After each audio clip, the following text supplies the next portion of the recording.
Dear students, elementary quantum mechanics के lecture 4 में आज हम श्रोडिंगर वेव इक्वेशन का डेरिवेशन देखेंगे।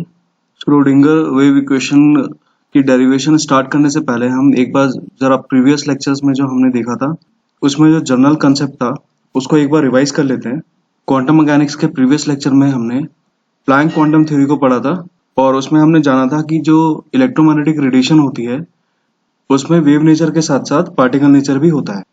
देन डी ब्रॉगली इक्वेशन में डी ब्रॉगली ने in analogy with electromagnetic radiation particles में पार्टिकुलर नेचर या कॉर्पस्कुलर नेचर के साथ साथ वेव नेचर भी होगा। इसके बाद हमने हिजनबर्ग्स अनसर्टेनिटी प्रिंसिपल को पढ़ा था लास्ट लेक्चर में और उसमें हमने जाना था कि माइक्रोस्कोपिक पार्टिकल लाइक इलेक्ट्रॉन के लिए उसकी पोजीशन और मोमेंटम हम साथ में और एक्यूरेटली नहीं निकाल सकते और इन सब के कॉन्सिक्वेंस में हमने जाना था जो एलिमेंट्री पार्टिकल्स होते हैं जैसे कि इलेक्ट्रॉन उनमें वेव नेचर भी होता है। तो जब इलेक्ट्रॉन में वेव नेचर होता है तो उस वेव नेचर को हम डिफाइन कैसे करेंगे और साथ ही इलेक्ट्रॉन में वेव नेचर का इफेक्ट क्या पड़ेगा और कैसे एटम के अंदर इलेक्ट्रॉन्स का जो डिस्ट्रीब्यूशन है वो उसके वेव नेचर से प्रभावित होगा। इस सबको समझाने के लिए श्रोडिंगर ने श्रोडिंगर वेव इक्वेशन डिराइव करी। तो अभी हम श्रोडिंगर वेव इक्वेशन जो 1926 में श्रोडिंगर ने डिराइव करी थी इसका डेरिवेशन स्टार्ट कर रहे हैं। तो अगर हम बात करें श्रोडिंगर वेव इक्वेशन, ये इक्वेशन डिस्क्राइब करती है वेव फंक्शन को जो जुड़ा हुआ होता है एटॉमिक पार्टिकल्स के साथ। तो ये इक्वेशन वेव फंक्शन के बारे में हमें जानकारी देती है। ये फंडामेंटल इक्वेशन है जिसके ऊपर पूरी वेव मैकेनिक्स बेस्ड है। इस इक्वेशन को हम डिराइव कर पाते हैं जब डी ब्रॉगली इक्वेशन को इनकॉर्पोरेट करा जाता है, इंसर्ट करा जाता है क्लासिकल वेव इक्वेशन में। सो हमें क्लासिकल वेव इक्वेशन पता होनी चाहिए और उसमें जब हम de Broglie equation lambda is equal to h upon m u को जब इंसर्ट करेंगे तो हमको श्रोडिंगर वेव इक्वेशन मिलेगी। तो अब हम इसका डेरिवेशन देख रहे हैं। स्टेशनरी वेव की इक्वेशन यहाँ पे इक्वेशन नंबर 18 की फॉर्म में लिखी हुई है, उसको मैं अभी हाईलाइट कर रहा हूँ। इसमें कोई वेव को अगर हम कंसिडर करें तो उस वेव का जो एम्पलीट्यूड होगा ये यहाँ पे साई से प्रेजेंट होता है। According to equation of stationary wave psi is equal to psi 0 sine 2 pi nu t, जहाँ पे न्यू इस वेव की फ्रीक्वेंसी हो जाएगी एंड टी यहाँ पे टाइम पीरियड हो जाएगा। साई 0 यहाँ पर कोई आर्बिटरी एम्पलीट्यूड वैल्यू होगा जिसमें साइन 2 पाई न्यू टी के साथ वेरिएशन आएगा और हमें एम्पलीट्यूड साई मिलेगा। तो अब हम इक्वेशन नंबर 18 को डिफरेंशिएट करेंगे both side with respect to T.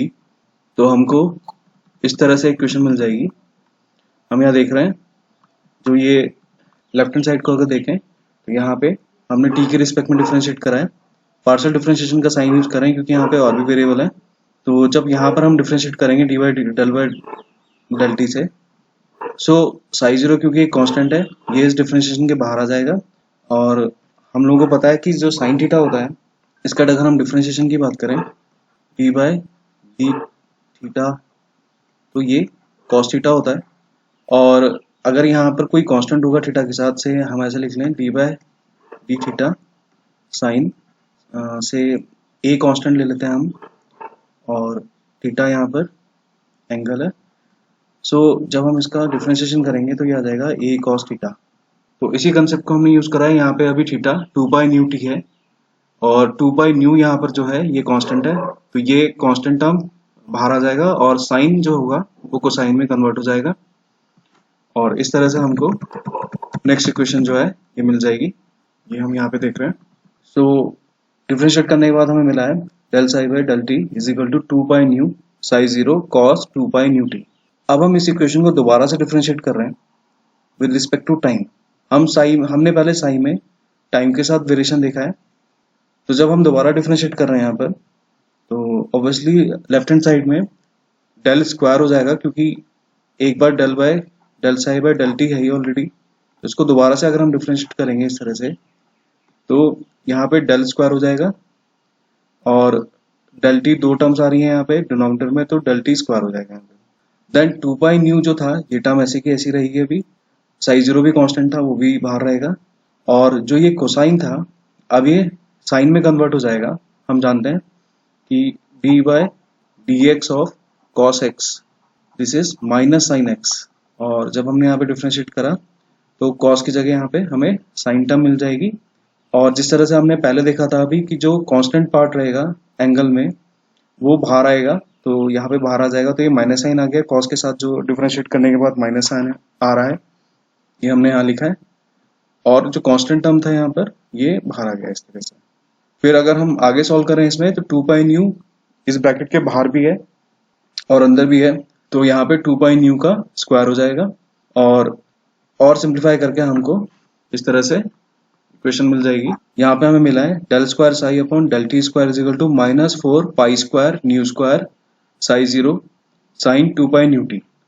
अब हम यहाँ पर ध्यान से अगर देखें तो ये जो टर्म है psi zero sine 2 pi nu T, इसको तो हमने इक्वेशन नंबर 18 में साई से डिफाइन करा था, जो कि इक्वेशन ऑफ स्टेशनरी वेव है, psi zero sine 2 pi nu T. Equation number 18 में हमने देखा था definition of equation of stationary wave.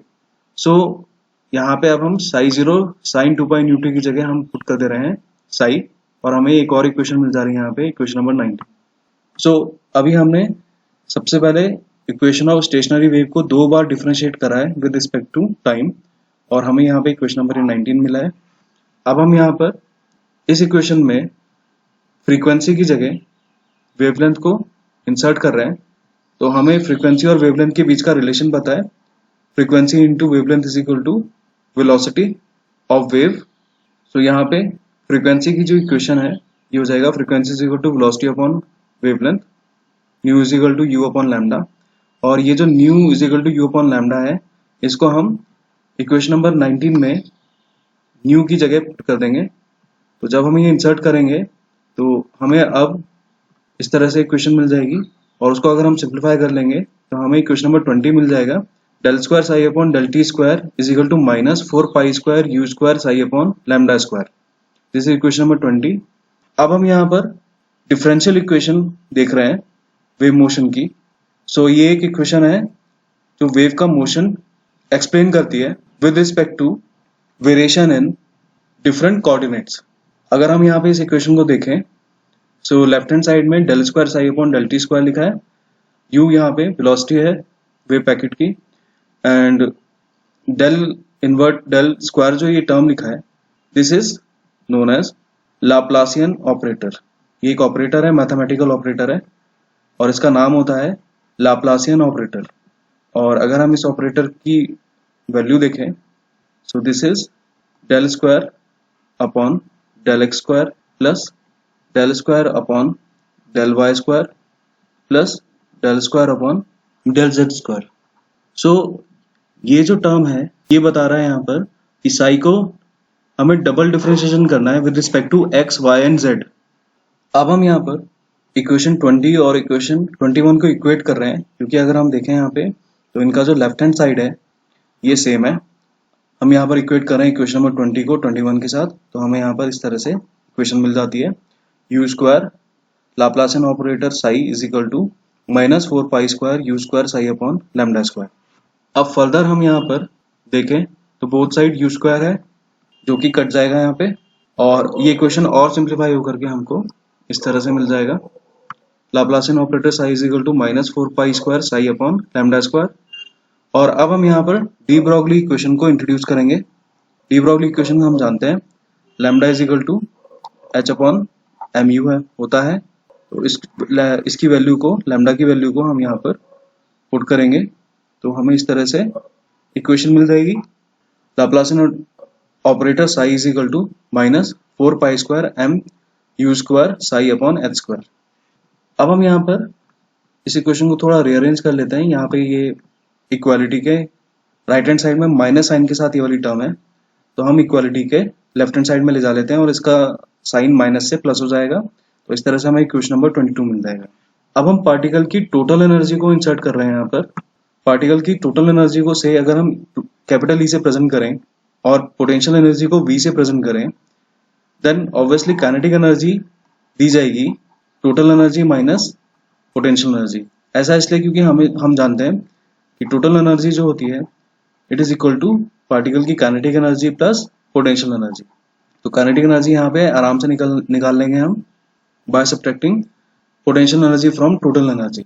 तो इसी को हमने इस तरह से लिखा है यहाँ पे कि kinetic energy is equal to E minus V, और काइनेटिक एनर्जी की वैल्यू हम जानते हैं half m u square. So यहाँ पर अगर हम एम यू स्क्वायर को निकालें तो इस तरह से हो जाएगा m u square is equal to 2e minus V. अब हम बोथ साइड मास से मल्टीप्लाई कर रहे हैं, एम से मल्टीप्लाई कर रहे हैं, तो लेफ्ट हैंड साइड में एम यू का होल स्क्वायर हो जाएगा एंड राइट हैंड साइड में एम ई माइनस वी और 2 के साथ आ जाएगा। तो ये इक्वेशन इस तरह से हो जाएगी एम यू का whole square is equal to 2m E minus V. अब इक्वेशन नंबर 22 में हम देख रहे हैं यहाँ पे एम यू का होल स्क्वायर है, तो हम ये एम यू का होल स्क्वायर यहाँ पे इंसर्ट कर दे रहे हैं, 4 pi square 2m E minus V भी आ जाएगा।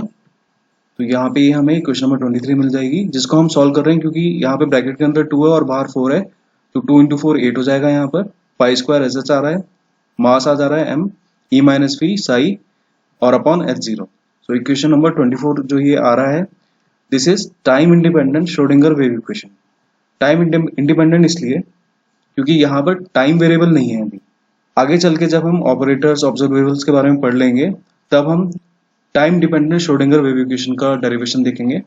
अभी फिलहाल हम इस इक्वेशन को फर्दर और सिंप्लीफाई कर रहे हैं, और हम क्या कर रहे हैं यहाँ पे ये लाप्लासियन ऑपरेटर साई जो टर्म है इसको हम राइट हैंड साइड में लेके जा रहे हैं। तो ये इक्वेशन इस तरह से बन जाएगा, और ये जो टर्म थी लाप्लासियन ऑपरेटर साई इसके आगे माइनस साइन आ जाएगा यहाँ पर। अब हम क्या कर रहे हैं एच स्क्वायर को क्रॉस मल्टीप्लाई करके राइट हैंड साइड में लेके जा रहे हैं, और एच पाई स्क्वायर एम को क्रॉस डिवाइड करके डिनोमिनेटर में लेके जा रहे हैं राइट हैंड साइड में। तो हमें इस तरह से इक्वेशन मिल जाएगी, और साई को अगर हम ई और वी से मल्टीप्लाई कर दें, ये ब्रैकेट ओपन करें, तो हमें इस तरह से इक्वेशन मिल जाएगी। और ये वी साई जो है इसको भी अगर हम राइट हैंड साइड में लेके जाएं तो हमें इस तरह से नेक्स्ट इक्वेशन मिल जाएगी यहाँ पे। तो ये equation E psi is equal to minus h square upon 8 pi square m Laplacian operator psi plus V psi. अब इन दोनों टर्म्स में साई हम कॉमन ले सकते हैं, वैसे तो ये ऑपरेटर के साथ लिखा हुआ है और यहाँ पे वी साई लिखा हुआ है, तो इन दोनों से फॉर सिंप्लिसिटी हम यहाँ पर साई कॉमन ले रहे हैं, और ये इक्वेशन अब इस तरह से कन्वर्ट हो जाएगी। अब हम ये जो पूरा पैरामीटर है ब्रैकेट के अंदर इसकी जगह एक ऑपरेटर लिख देते हैं एच कैप, और ये जो एच कैप ऑपरेटर है इसको बोला जाएगा हैमिल्टोनियन ऑपरेटर। और जो ये इक्वेशन नंबर हमने 25 से पहले ये जो टर्म लिया है इससे एच कैप का जो डेफिनेशन है ये आ जाएगा h cap is equal to minus h square upon 8 pi square m Laplacian operator plus V, जो कि क्वेश्चन नंबर 26 में दिया हुआ है। तो अभी हमने दो ऑपरेटर के बारे में जाना है, एक तो लाप्लासियन ऑपरेटर है जो कि एक मैथमेटिकल ऑपरेटर है। अब यहाँ पर एक नया ऑपरेटर आया है एच कैप। ये जो ऑपरेटर है इसको हैमिल्टोनियन ऑपरेटर बोला जाता है, और ये ऑपरेटर हमें टोटल एनर्जी निकालने में मदद करता है।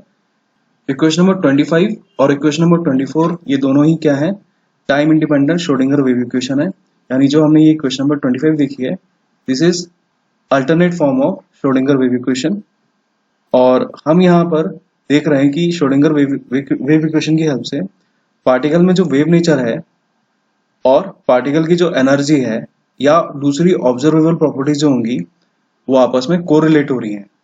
अब यहाँ पे मैं कुछ टर्म्स यूज कर रहा हूँ ऑब्जर्वेबल, ऑपरेटर, इसको हम नेक्स्ट लेक्चर में डिफाइन करेंगे। फिलहाल अभी हमें ये समझ लेना चाहिए कि क्वांटम मैकेनिक्स ऑपरेटर्स पर बेस्ड है, और ऑपरेटर्स की हेल्प से साथ ही साथ इंटीग्रल्स की हेल्प से हमें ऑब्जर्वेबल प्रॉपर्टीज बताती है। ऑब्जर्वेबल प्रॉपर्टीज किसी भी सिस्टम या किसी भी पार्टिकल की वो प्रॉपर्टीज होंगी जो हम निकाल पाएंगे, जो हम ऑब्जर्व कर सकते हैं और जिनकी कुछ डेफिनेट वैल्यू होंगी, जैसे कि energy, momentum, position etcetera. Schrodinger wave equation से दो कंसेप्ट निकल के आते हैं। सबसे पहली बात है कंसेप्ट ऑफ प्रोबेबिलिटी। क्योंकि पार्टिकल में वेव नेचर है तो ऑब्वियसली उसकी पोजीशन डेफिनेटली हम किसी भी एक लोकेशन पे नहीं बता पाएंगे, तो अब यहाँ पे प्रोबेबिलिटी का कंसेप्ट आएगा, जिसके लिए अभी नेक्स्ट टॉपिक हम देखने जा रहे हैं साई और साई स्क्वायर का सिग्निफिकेंस। और दूसरा यहाँ पर जो हम एनर्जी की टर्म्स की बात कर रहे हैं या किसी भी ऑब्जर्वेबल की बात कर रहे हैं, वो वैल्यू आर्बिटरी नहीं होंगी, कंटिन्यूस भी नहीं होंगी। बेसिकली ये वैल्यूज कैसी होंगी? डिस्क्रीट होंगी। डिस्क्रीट का मतलब हुआ कि एनर्जी लेवल्स के बीच में एक डेफिनेट गैप होगा। अब हो सकता है सक्सेसिव एनर्जी लेवल्स के बीच में गैप सेम रहे या ज्यादा होता चला जाए या कम होता चला जाए, ये केस टू केस डिपेंड करेगा। But this is the major consequence of quantum mechanics कि जो एनर्जीज होंगी सिस्टम में वो क्वांटाइज्ड हो जाएंगी, यानी डिस्क्रीट एनर्जी लेवल्स एग्जिस्ट करेंगे। अब हम फिजिकल सिग्निफिकेंस की बात करते हैं साई एंड साई स्क्वायर की। तो जब हम श्रोडिंगर वेव इक्वेशन को सॉल्व करते हैं तो हमें साई की वैल्यूज मिलती हैं। साई बेसिकली एक मैथमेटिकल फंक्शन होता है, और जैसे कि मैंने पहले भी बताया था अभी कि व्हाट इज साई, क्योंकि अब हम मटेरियल पार्टिकल की बात कर रहे हैं तो मटेरियल पार्टिकल से जुड़ी हुई जो वेव होगी उसका जो एम्पलीट्यूड होगा, this is Sai. So what is Sai? It is amplitude of wave associated with, अगर हम इलेक्ट्रॉन की बात करें तो अभी यहाँ पे इलेक्ट्रॉन आ जाएगा। किसी और सब एटॉमिक पार्टिकल की बात करेंगे जब, तो यहाँ पे उस पार्टिकल का नाम आ जाएगा। फिलहाल क्योंकि हम इलेक्ट्रॉनिक डिस्ट्रीब्यूशन की बात करने जा रहे हैं क्वांटम मैकेनिक्स में, हम इलेक्ट्रॉन में वेव नेचर की बात कर रहे हैं अभी, तो इसलिए मैंने एक जनरली यहाँ पर इलेक्ट्रॉन टर्म यूज करा है। So what is Sai? Amplitude of wave associated with electron. तो ये एम्पलीट्यूड की कुछ न्यूमेरिकल वैल्यू होगी, और एज सच इस वैल्यू से हमें कोई इंफॉर्मेशन नहीं मिलती है, बट हम लोगों ने वेव थ्योरी में पढ़ा होता है से लाइट की इंटेंसिटी या रेडिएशन की इंटेंसिटी ये डायरेक्टली प्रोपोर्शनल होती है रेडिएशन के एम्पलीट्यूड के स्क्वायर से कोई रेडिएशन एमिट हो रही है तो उसकी इंटेंसिटी यहाँ पे एम्पलीट्यूड के स्क्वायर से डायरेक्ट रिलेशन में होगी। तो यही कंसेप्ट अगर हम इलेक्ट्रॉन के लिए भी लगाएंगे तो हम ऐसे लिख सकते हैं कि इलेक्ट्रॉन की इंटेंसिटी डायरेक्टली प्रोपोर्शनल होगी साई स्क्वायर से, क्योंकि इलेक्ट्रॉन की वेव का जो एम्पलीट्यूड है वो तो साई है। अब यहाँ पे जब हम ये लिख रहे हैं इलेक्ट्रॉन इंटेंसिटी, तो ये थोड़ा सा कंसेप्चुअली ठीक नहीं लग रहा, क्योंकि इलेक्ट्रॉन पार्टिकल होता है और उसकी इंटेंसिटी का कोई कंसेप्चुलाइजेशन नहीं हो पा रहा है। सो हम यहाँ पर बेटर रहेगा इंटेंसिटी की जगह प्रोबेबिलिटी टर्म यूज करें। तो जिस तरह से यहाँ लिखा हुआ है probability of finding of electron is directly proportional to psi square. से अगर हम इलेक्ट्रॉन की बात करें किसी एटम में, तो न्यूक्लियस के चारों तरफ इलेक्ट्रॉनिक डिस्ट्रीब्यूशन होगा। वो रीजन जहाँ पे इलेक्ट्रॉन के मिलने के चांसेस ज्यादा होंगे उस रीजन को ऑर्बिटल बोला जाएगा। So what is orbital? It is the region where psi square is maximum, जहाँ पे psi square ज्यादा होगा। तो हम इसको इस तरह से डिफाइन कर देते हैं। तो orbital is the region around the nucleus where probability of finding of electron is maximum. So यहाँ से हम कनेक्ट कर पा रहे हैं कि श्रोडिंगर वेव इक्वेशन से हमें psi की वैल्यूज और एनर्जी वैल्यूज का रिलेशन मिलता है, और psi की वैल्यूज जान करके उसका स्क्वायर करके हम ऑर्बिटल साइज के बारे में बात कर सकते हैं।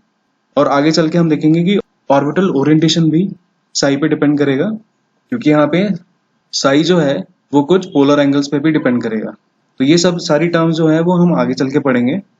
फिलहाल के लिए अभी हमें ये ध्यान रखना है कि हमारे लिए साई स्क्वायर इंपॉर्टेंट होता है, जो कि पार्टिकल की किसी पर्टिकुलर पोजिशन पे मिलने की प्रोबेबिलिटी बताता है।